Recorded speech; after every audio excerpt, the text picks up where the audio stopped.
Now Melanie.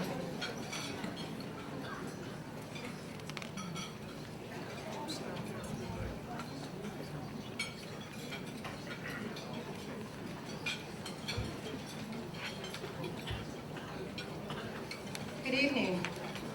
It's an honor to be invited to speak at the 17th Annual Circle of Friends Gala and Auction. Chantal? You're an amazing woman with an amazing story. And you've led, and I'm sure you will continue to enjoy, an amazing life. And I got to tell you, you're a hard act to follow. But I'm going to do my best. In November 2007, Snip and I were ready to start a family. We knew we wanted to do it through foster care adoption. We Googled foster care agencies in Massachusetts and found the Mayor website that listed the various agencies in the Boston area. We picked CFCS for 4 main reasons. Number 1, CFCS had an informational website through which we were able to make an immediate decision that they were going to be the agency that was going to help us build our family. Number 2, Yael Akinski, who's at table number 15. Yael?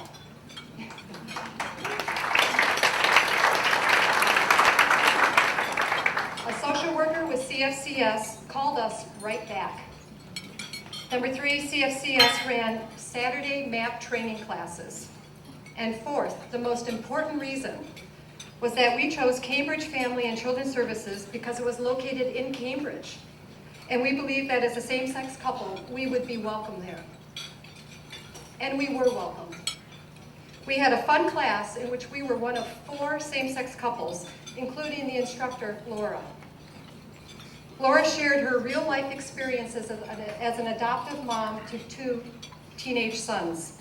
Yael covered the technical, legal, and administrative, which are considerable, issues in adoption. But they were a good teaching team. We passed the class and completed our home study. By July 1st, 2008, less than a year after we started the process, we welcomed 5-year-old Carla and 4-year-old Brian into our home.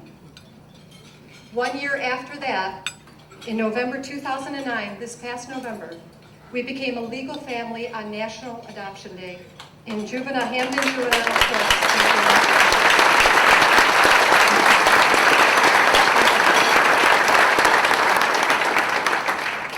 All that was possible because for 17 years, people like you have gathered in a room like this in support of the magical work that CFCS does every day, who in turn supports growing families like ours. I'm going to tell you a quick little story. 3 days after the kids came into our home as an emergency placement, Carla celebrated her 6th birthday and her first tooth fell out, right into her chocolate cake. We were all cheering. And Snip said, "Oh, great, now the tooth fairy can come tonight." And Carla said, "The what?" And Snip went on to explain the tooth fairy, the story that most of us grow up knowing without knowing how or why we know it. It's just part of the background life narrative that we come into. Snip said, "Well, you put your tooth under your pillow, and in the middle of the night, the tooth fairy comes in your room, takes your tooth, and leaves you money." Sounds simple, right? Not to a kid from CARE. In a worried voice, Carla said, "But how does the tooth fairy get into my room, Tommy?"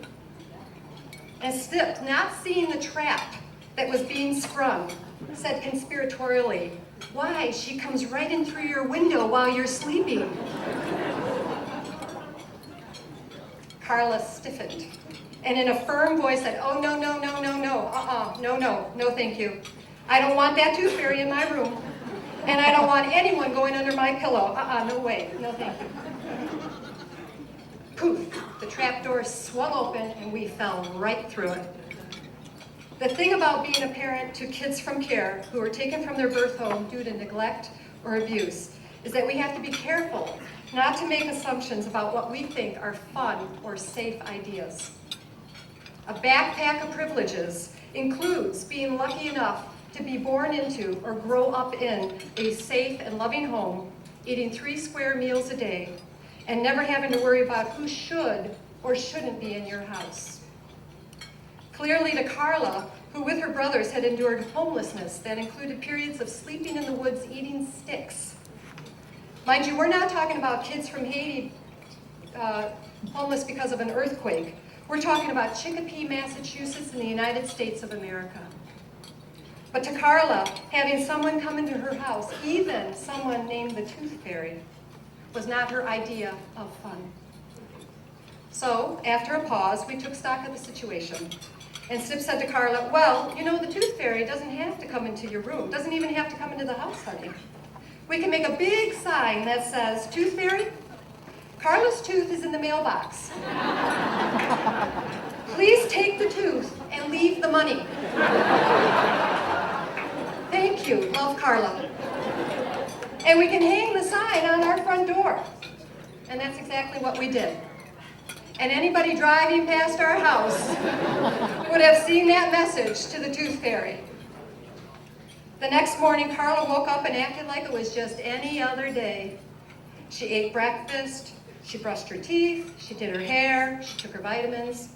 She acted as if, yeah, you know that whole Tooth Fairy thing? I'm not buying it and they can't trick me. Finally, she nonchalantly opened the front door and went out to the mailbox. Lifted the lid to find a pink envelope with her name on it. She came running into the house with wide eyes screaming, Mommy, Mama, she came, the Tooth Fairy came. Inside the envelope was a note from the Tooth Fairy. Dear Carla, congratulations on losing your first tooth. Love the Tooth Fairy. P.S. Happy birthday. And a crisp $1 bill. 3 more teeth came out and over the course of the year, with the Tooth Fairy making special deliveries to our mailbox outside our front door. But on the 5th tooth, Carla surprised us by putting it underneath her pillow herself. She didn't fall asleep until way past 10 o'clock that night. In the morning, the look on her face as she reached under her pillow and found a crisp $1 bill was sheer joy. In that moment, for the first time in her 7-year-old life, a life that had been marked by heartbreaking losses, a life of such isolation and deprivation that when she and Brian came into care, they didn't even know what a crayon or a banana or an apple was. In that moment, Carla discovered the power of magic. Our social worker, Yael, worked her magic to bring our family together. CFCS works their magic every single day to help kids find a place to call home. All of you here tonight work your magic by believing in the mission, which is the theme of tonight's gala, which is together we can create a loving home. Your support gives kids like Brian and Carla another chance so that their lives can be transformed from mayhem and madness to magic. In a way, you are like the Tooth Fairy, making your special deliveries and changing the world one hopeful child at a time. That kind of support is priceless. And on behalf of my family, our very happy family, Snip, Brian, and Carla, we thank you.